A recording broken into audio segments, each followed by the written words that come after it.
সোমাইয়া আর আমি মিলে একটু নারায়ণগঞ্জ ঘুরে আসলাম। মাংস খেতে খেতে আর ভালো লাগছে না। আজকে মাছ রান্না করে নিলাম, ওফ, সাথে মজার ভর্তা। পর্দা কেন চেঞ্জ করলাম সব কিছুই কিন্তু বলবো। হ্যালো এভরিওয়ান, আসসালামু আলাইকুম। This is me Mahmuda from Mahmuda's daily blog. চলে আসলাম অ্যাজ ইউজুয়াল রেগুলার ভিডিও নিয়ে। আমি সোমাইয়া আর আমার ছেলে মিলে আজকে চলে গেলাম নারায়ণগঞ্জ ঘুরতে। দেখো গুলিস্তান বাস কাউন্টারে কত লাইন। অবশ্য ঈদের মধ্যে কোনো বাস ছিল না, তো শুধুমাত্র একটা বাসই ছিল, সেই জন্য হয়তোবা এত লাইন ছিল।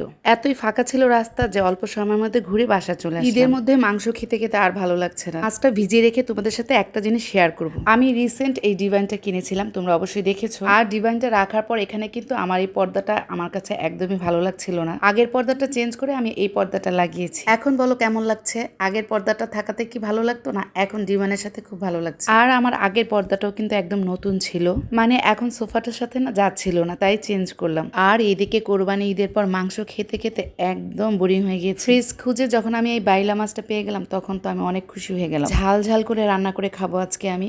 মাছটা কিন্তু আমি ওইদিকে ভালো করে ক্লিন করে লবণ মাখিয়ে রেখে দিয়েছি। আগে থেকে বেশ কিছুক্ষণ যদি লবণ মাখিয়ে রেখে দাও তাহলে মাছ খেতে ভালো লাগে। তারপর আমি একটি কড়াইয়ের মধ্যে আদা রসুন বাটা, পেঁয়াজ কুচি, পেঁয়াজ বাটা, হলুদের গুঁড়া, মরিচের গুঁড়া, লবণ সবকিছু দিয়ে একসাথে মাখিয়ে নিলাম। সাথে একটু তেল দিয়ে মশলাগুলো ভালো করে মাখিয়ে নিলাম। এরপর মশলার সাথে মাছগুলো দিয়ে ভালো করে মাখিয়ে নিব।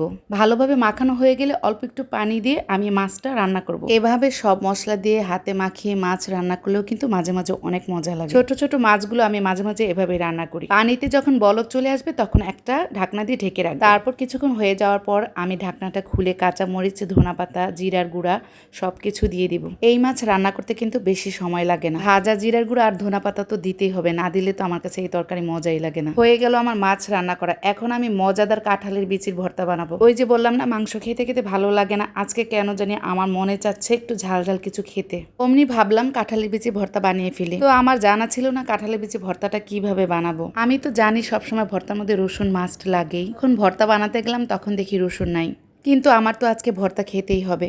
সাথে সাথে আমার মাকে ফোন করলাম যে মা, কাঁঠালের বিচি ভর্তা বানাতে চেয়েছিলাম কিন্তু রসুন নাই। তখন মা বলল যে রসুন লাগবে না, তুমি শুধু শুকনা মরিচ আর পেঁয়াজ দিয়ে ভর্তাটা বানিয়ে খাও। আমি তো মহা খুশি, সাথে সাথে ভর্তা বানাতে চলে আসলাম, কারণ আজকে তো আমার ভর্তা খেতেই হবে। আচ্ছা তোমরা আমাকে একটু জানিও তো কারা কারা কাঁঠালের বিচির ভর্তার সাথে রসুন খাও আর কারা খাও না। তবে ভর্তা বানানোর পর আমার বড় বোনের সাথে যখন গল্প বলছিলাম তখন বোন বলছিল যে এরপরে নেক্সট যখন ভর্তা বানাবা সাথে অল্প একটু চিনি দিয়ে দিবা, তাহলে দেখবা খেতে বেশ মজা লাগবে।